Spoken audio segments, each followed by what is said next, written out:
All right, so I want to share this story that I had came across a couple of days ago concerning Tyson Foods and a facility in Iowa. So let me get to this. So this is back on the 11th. I saw this, and then I noticed that some of the people on Fox picked this up, and then now some of the people on the internet on X are kind of complaining about this. So I'm just gonna get my perspective on it. So I'm just gonna play this story first. Now they announced this. Like I said, this was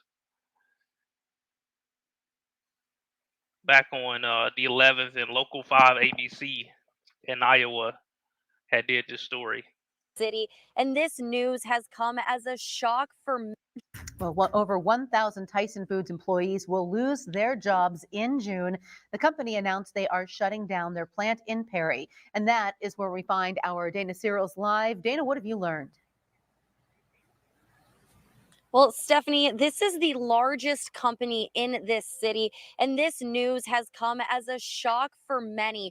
Around 1,200 employees were told by corporate managers in meetings and sent letters earlier today that they will be losing their jobs come June 28th. That is when Tyson Foods officially announced they will be closing their doors. A spokesperson for Tyson confirmed this, saying it was a difficult decision. The mayor says their top priority is to get employees the resources they need, adding they plan to have conversations with Tyson tomorrow. Lawmakers also say that they are disappointed in this decision. I spoke with an employee who has worked there for over 30 years. He says he is hurting for everyone right now and that he did not see this coming.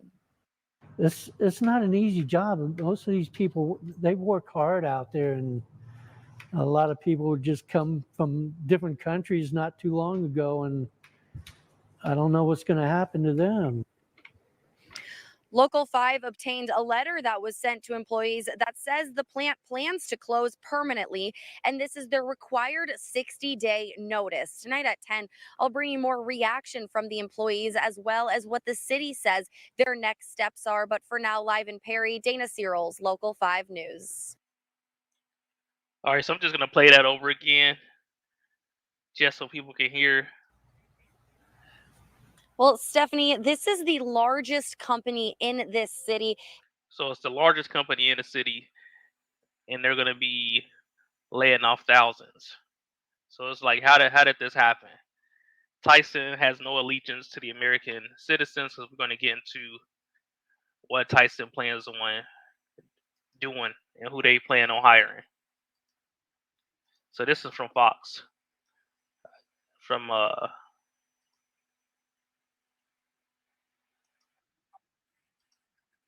think it's Jesse Waters is his name. I have to see. Hold on, sorry about that.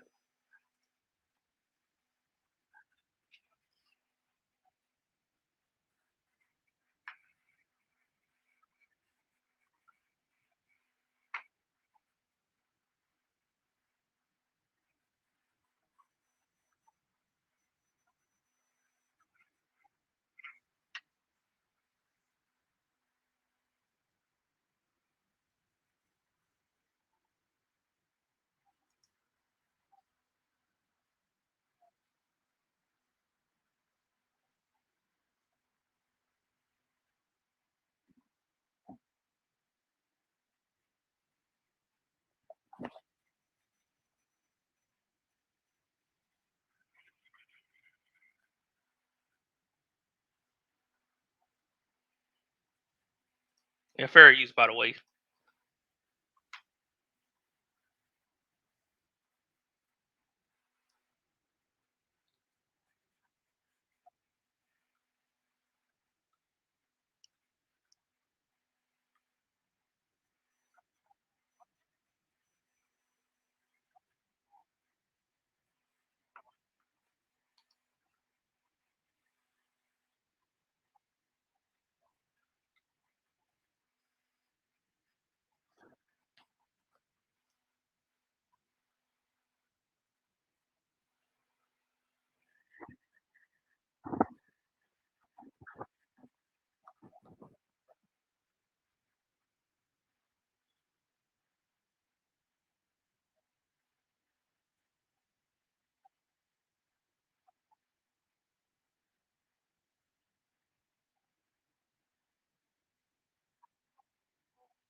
Now that was from Jesse Waters' show, right? Him talking to JD Vance. And sorry, I didn't share that screen, but he was talking to JD Vance. So a couple of things I want to go back on what JD Vance said. People who will work for slave wages. That is not. That's the big thing. Like, people want to talk about asylum seekers. Now, a lot of these people, not all of them, but some of these people are anti-black when they come over here. They'll talk about us being lazy, and then a lot of these companies like them because they're not going to really talk back. They're going to accept anything, and they accept lower wages. So it actually undermines us.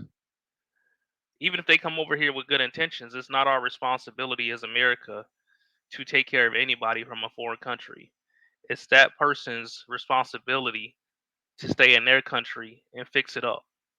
Because if they haven't shown the ability to build their own country, we don't need workers like that. And I'll prove it.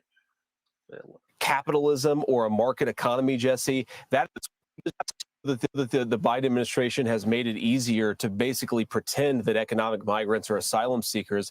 It's one of the reasons why we have to change our asylum laws in this nation. But now, he said we need to change our asylum laws. But this is the thing with the Republicans and the Democrats. They both are pretty much ineffective. Both of them are really. It's very few that actually are legit. Most of them work for the same people. Now, he says when we need to change the laws, but the next question needs to be when, how, and how come they haven't been changed already? Who's stopping it? Now, another thing he said was they might be bringing in fentanyl and all this and all that, which maybe they will. And he said they don't get drug tested. I don't know if they do or not, but I'm going to show another piece of information that kind of gives you an idea of what's going on over at Tyson.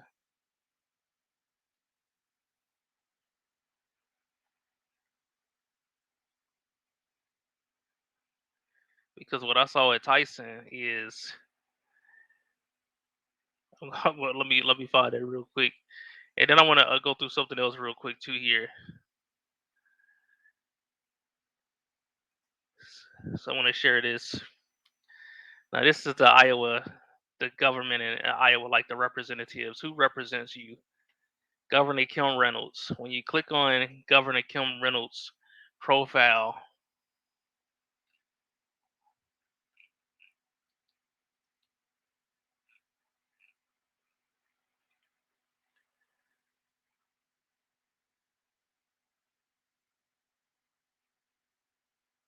it says she's a Republican.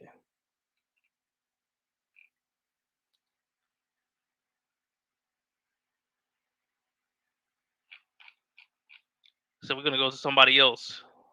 So that's the governor of Iowa. So she wasn't able to, and then not to say anybody could stop it from happening if it's a company and they want to do that, but it happened on their watch. So we got the lieutenant governor, Adam Gregg.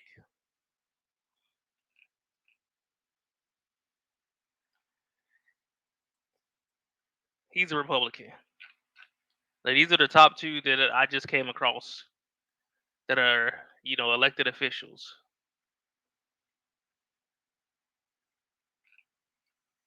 Here's the Attorney General, Brenda Bird.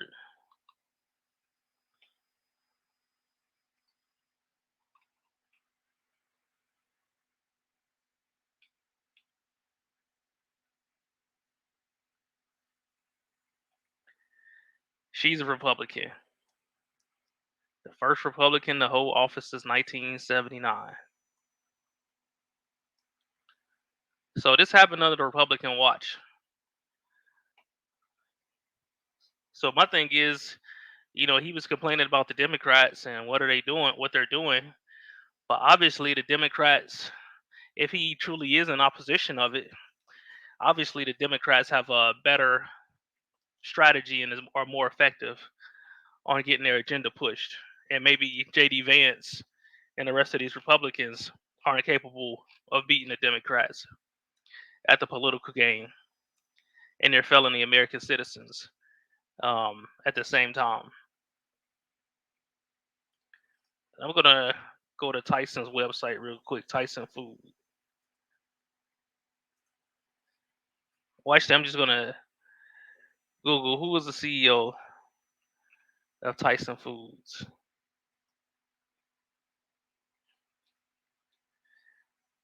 And look at this. Is Donnie King? Is Donnie King a Republican or a Democrat?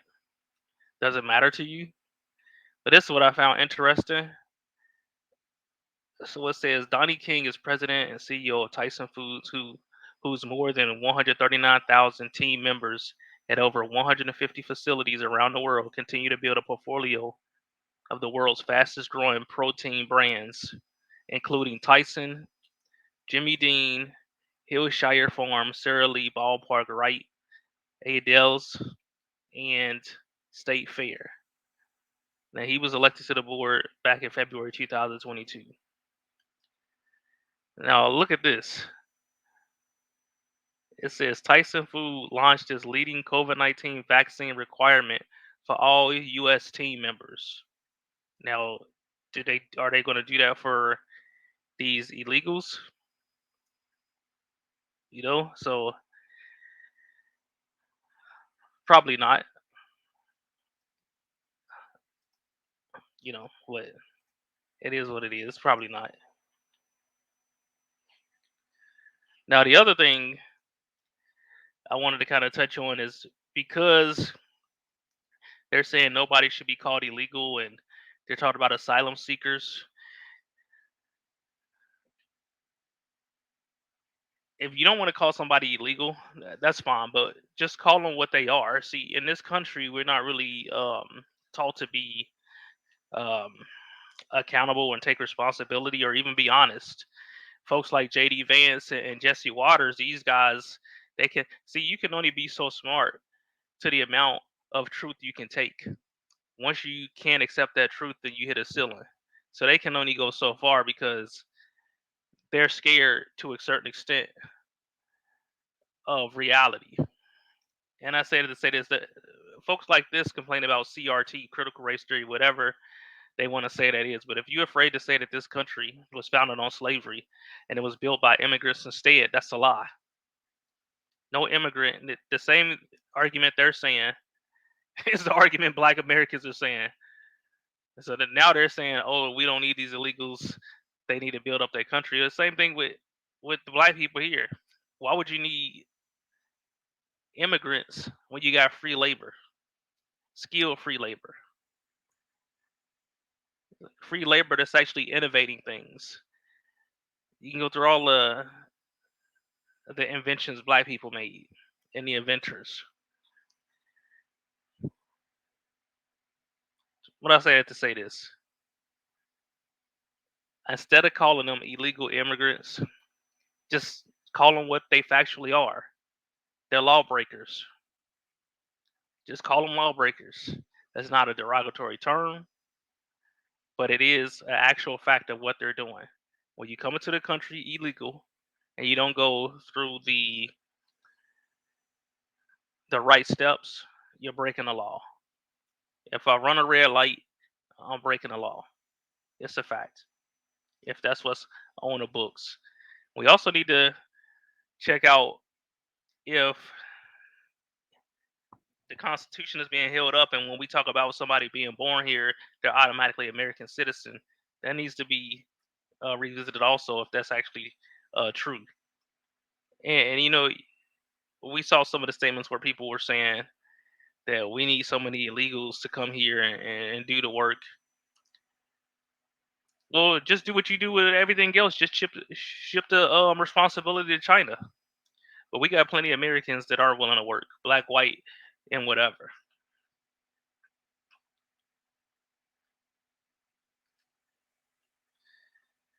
Now, I also wanted to just looking at this, it just make me see, like, I don't know what people we need to, in our schools. It would probably be beneficial to us to actually have a time where we actually volunteer and work for the different parties to actually see how government works. Because what these guys are doing doesn't work. And they don't make any specific distinctions because these people aren't really innovators or forward thinkers. These aren't futurists. These are salesmen that actually don't want to work a 9 to 5. And it's just willing to sell you out, whether they be black, whether they be white. These white politicians are willing to sell out white Americans just as fast as they are anybody else, whether you think you got some camaraderie with them or not, whether they be Republican or Democrat. But there needs to be a distinction. The workers, we need to make sure the people that just want to work, get up, go to work, contribute that way. We need to make sure that they have jobs. The innovators, we need to make sure the innovators have funding. The entrepreneurs, we need to make sure that the entrepreneurs have funding and have mentors and programs to help them get their businesses going, because these are the people that are actually going to employ Americans, not the politicians. The politicians aren't, like I said, the innovators are the people with bright ideas. And then we also need to distinguish and recognize who are the people that are just cool collecting a struggle check from the government. Which is, that's what you want to do, hey, that's fine. But that life not really gonna. If we get more people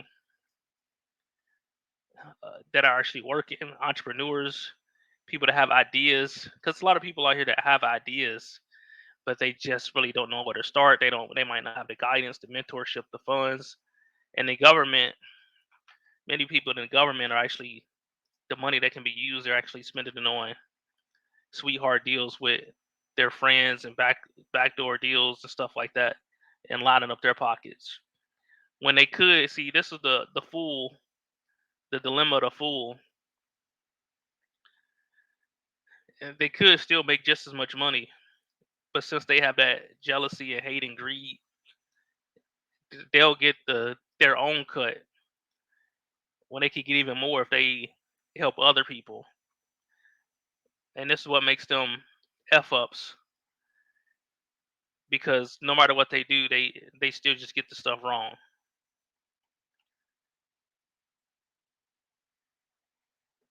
Like I said, just call them lawbreakers. These illegals. Well, I would just say don't. It might be in your best interest to maybe start using different language, because they have strategies. The people that are cool letting these people come over here and break the law.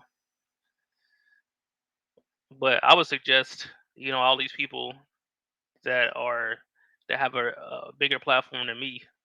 Where's the hashtag to boycott Tyson? Like, hashtag boycott Tyson, or some kind of hashtags to get the word out, because that's what needs to happen. If you're not satisfied, at the end of the day with capitalism, it's about the marketplace. And once you go to the marketplace, if you alienate the customer has the right to not do business with you anymore. And more than likely, if they don't do business with you, it's probably a good idea for them to tell other people and let them know why they shouldn't do business with you. So I guess that's my suggestion. Get some hashtags going and check out some of those other companies that they are associated with, because it's a straight up treason for them to. Now, if you want to close a plant, and that's your own right, but to hire people that aren't even citizens and to tell a lie that we don't have enough workers. There's plenty of people looking for work out here. Quit electing these people. Quit letting these people in these corporations. Quit acting like this is the thing. Like, people act like you need to trust but verify. We've been screwed over too many times to just take somebody off of face value. It's always trust but verify. A person's good standing is moment to moment. After they prove that they can't be trusted, it needs to be identified and people need to know. But that's my 2 cents on that.